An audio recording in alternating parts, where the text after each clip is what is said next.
जी बिल्कुल, देखिए मध्य प्रदेश के लिहाज से बात करें तो 9 सीटों पर आज तीसरे फेज में वोटिंग होना है और 2 पूर्व मुख्यमंत्री और 1 केंद्रीय मंत्री यानी कि शिवराज सिंह चौहान, दिग्विजय सिंह जो कि दोनों पूर्व मुख्यमंत्री हैं और केंद्रीय मंत्री रहे ज्योतिरादित्य सिंधिया, इनकी ये 3 बड़े चेहरे हैं जिनकी किस्मत का फैसला आज होगा। वोटर वोटिंग करेंगे और इससे इन तीनों दिग्गजों की किस्मत का फैसला होगा। हम इस समय जैत गाँव में है, ये जो बूथ है यहाँ पर ही कुछ देर बाद जो है शिवराज सिंह चौहान अपने परिवार के साथ वोट डालने आएंगे। नजदीक में ही इनका घर है, पहले वो नर्मदा घाट पर पूजा पाठ करेंगे, उसके बाद इस बूथ पर शिवराज सिंह चौहान अपने परिवार के साथ वोटिंग करेंगे।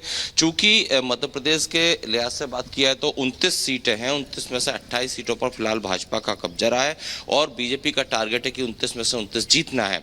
और शिवराज सिंह चौहान हो जिन्होंने कि न सिर्फ इस विदिशा लोकसभा क्षेत्र में बल्कि पूरे प्रदेश में प्रचार किया है और उनका ये दावा है कि मध्य प्रदेश में 29 में से 29 सीट जो है कमल यानी कि भाजपा की आएंगी। लेकिन अगर कांटे की टक्कर की बात करें तो राजगढ़ और मुरैना 2 ऐसी सीट हैं इन 9 सीटों में से जिनमें की टक्कर बताई जा रही है। राजगढ़ में दिग्विजय सिंह मैदान में है जो कि लगातार इमोशनल कार्ड खेल रहे हैं वहां की जनता के लिए, और मुरैना में भी जातीय समीकरण के लिहाज से काफी कांटे की टक्कर बताई जा रही है। बाकी जो 7 सीटें हैं उन पर भाजपा आगे दिख रही, जिनमें से 1 सीट विदिशा लोकसभा भी है जहां से कि शिवराज सिंह चौहान जो है कि खुद प्रत्याशी हैं। अब देखना यह है कि चूंकि अभी 6:15 हुआ है, थोड़ी देर बाद यहाँ पर मुकपोल वगैरह चीजें स्टार्ट होंगी, लेकिन 7 बजे से यहाँ पर वोटिंग शुरू हो जाएगी। बिल्कुल सत्य विजय, हम एक और पल पल की खबर अपने दर्शकों तक पहुंचाएंगे। बड़ी टीम ग्राउंड जीरो पर मौजूद है रिपब्लिक की और हर पल का अपडेट भी हम अपने दर्शकों तक पहुंचाते रहेंगे।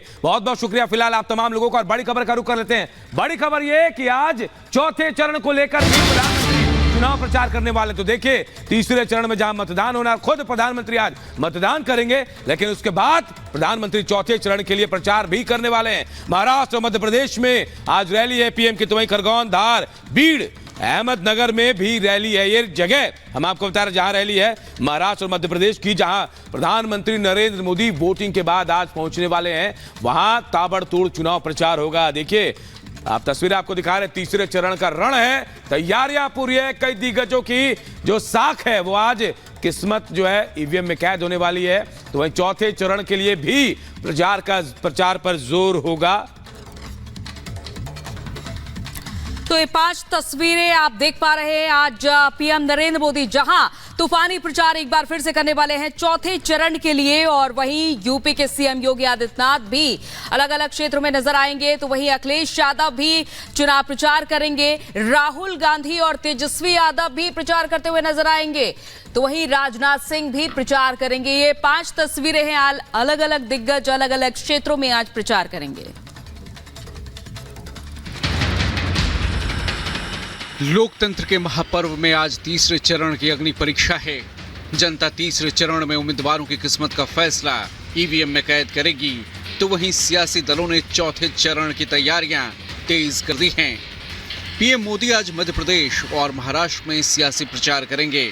खरगोन, धार, बीड और अहमदनगर में पीएम की मेगा रैली होनी है, तो वहीं यूपी सीएम योगी आदित्यनाथ सीतापुर और बहराइच में चुनावी प्रचार करेंगे। राहुल गांधी और तेजस्वी यादव आज साथ साथ झारखंड में इंडिया ब्लॉक के उम्मीदवारों के लिए प्रचार करेंगे, तो वहीं अखिलेश यादव अकबरपुर, इटावा और उन्नाव में चुनावी रैलियों को संबोधित करेंगे।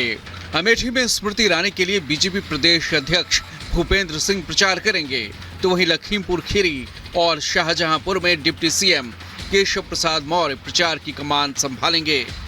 Bureau report, Republic Bharat. और प्रियंका शर्मा का रुख कर लेते हैं, सैफई में है। सैफई यादव लैंड कहा जाता है प्रियंका, फिलहाल वहां क्या स्थिति लग रही है? ताबड़तोड़ चुनाव प्रचार हुए हैं, अखिलेश पहुंचे थे और आज वोटिंग का दिन भी है।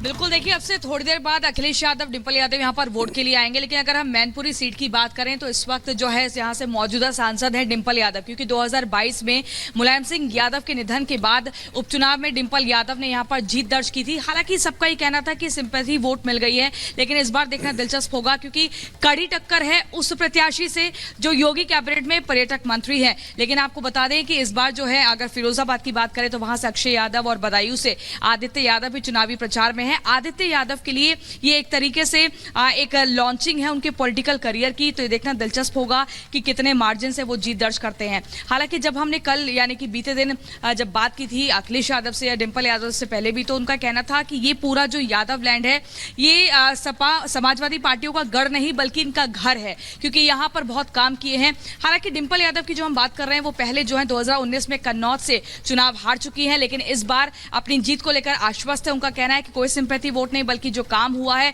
उस काम को लेकर ही हम जा रहे हैं कि मुलायम सिंह यादव के कार्यकाल में किस तरीके से बिल्कुल। आप यहाँ सफाई से तस्वीरें दिखा रही हैं प्रियंका, गांधीनगर का रुख कर लेते हैं। अनामिका हमारे साथ जुड़ी हुई है। अनामिका, धीरे धीरे क्योंकि अब वक्त भी आगे बढ़ रहा है, 7 बजे से वोटिंग भी होनी है, तो सबसे पहले तो वहां से तस्वीरें जरूर दिखाइएगा कि किस तरह की तैयारियां इस बार की गई है गांधीनगर सीट से।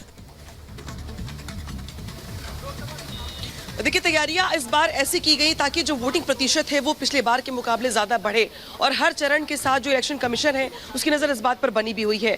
जहां पर मेरी मौजूदगी, थोड़ा ये हाई प्रोफाइल जोन है, ये सेंटर है, क्योंकि खुद देश के गृह मंत्री अमित शाह यहाँ पर वोट डालने के लिए आ रहे हैं। हालांकि अभी चूंकि जब तक अमित शाह आ नहीं जाएंगे तब तक हमें अंदर जाने की परमिशन नहीं दी जाएगी, क्योंकि अभी अंदर चेकिंग की जा रही है।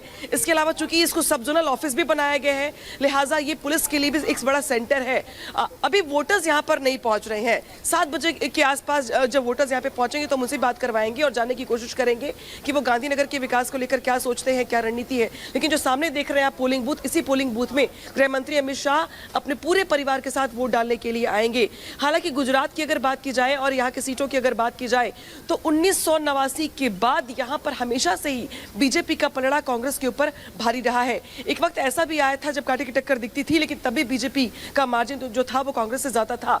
लेकिन 2004 के बाद से, या यूं कहे तो 2004 से 14 तक जब कांग्रेस की सरकार थी तब भी यहाँ पे बीजेपी के पास ज्यादा सीटें थी, लेकिन 2014 से तो बीजेपी ने जैसे यहाँ पर किसी भी सीट पर कांग्रेस का खाता नहीं खोलने दिया। 2019 की सभी 26 सीटों पर बीजेपी ने जीत हासिल की थी। 2024 की अगर बात की जाए तो यहाँ पर ऑलरेडी प्रत्याशी निर्विरोध जीत चुके हैं, यानी कि यहाँ पर विपक्ष यानी कि कांग्रेस की बात अगर करते हैं तो वो बेहद कमजोर दिखाई देता है। ऐसे में बीजेपी का पलड़ा भारी तो है ही, लेकिन इस बार बीजेपी की ओर से दरअसल अमित शाह ने, चाणक्य ने अपने प्रत्याशियों को, अपने नेताओं को ये टारगेट दिया है कि इस बार जीत का मार्जिन 5 लाख से पार होना चाहिए।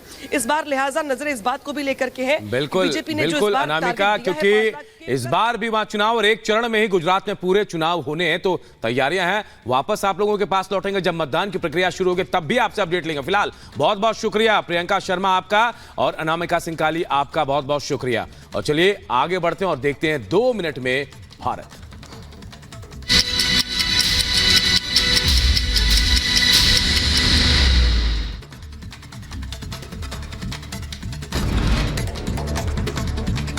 उत्तराखंड के जंगलों में आग बुझाने की कोशिशें जारी हैं। एनडीआरएफ के अलावा वायुसेना की चॉपर की भी मदद दी जा रही है। जंगल में आग लगाने वालों पर प्रशासन सख्त, आरोपियों पर लगेगा गैंगस्टर एक्ट। उत्तर प्रदेश के सहारनपुर में शिवालिक पहाड़ियों पर जंगल में लगी भीषण आग। वन विभाग की टीम आग बुझाने में जुटी। बताया गया कि तेज हवाओं के साथ आई चिंगारी ने आग लगाई। यूपी रायबरेली में ट्रेन की चपेट में आने से पति पत्नी की हुई दर्दनाक मौत। घटना के बाद से पूरे परिवार में कोहराम मचा। पुलिस मामले की जांच में जुटी। लोकसभा चुनाव के बीच दिल्ली पुलिस की स्पेशल सेल को बड़ी कामयाबी। 15 पिस्टल बरामद। 2 हथियार तस्कर भी गिरफ्तार। यूपी के संभल के रहने वाले हैं दोनों आरोपी। दिल्ली के जाफराबाद इलाके में एक शख्स की चाकू से गोद कर हत्या कर दी गई। सीसीटीवी में हत्या की पूरी घटना कैद। वीडियो में 4 नाबालिग लड़के हमला करते हुए नजर आए। पुलिस ने चारों को हिरासत में लिया। यूपी के बांदा में शॉर्ट सर्किट से घर में लगी आग और देखते देखते आग ने 3 घरों को अपनी चपेट में ले लिया। हादसे में एक युवक झुलस गया तो कई मवेशियों की मौत हो गई है। यूपी के मुजफ्फरनगर में पुलिस ने लुटेरी दुल्हन के गैंग का भंडाफोड़ किया। लुटेरी दुल्हन समेत 7 आरोपितों को गिरफ्तार किया। पुलिस ने बड़ी मात्रा में लूटी गई ज्वेलरी, नकदी भी बरामद की। ग्रेटर नोएडा के गौतम बुद्ध विश्वविद्यालय में महिला की हत्या से सनसनी। सरकारी क्वार्टर की टंकी में मिला महिला का शव। घटना के बाद से महिला का पति गायब। पुलिस फरार पति की तलाश में जुटी। यूपी के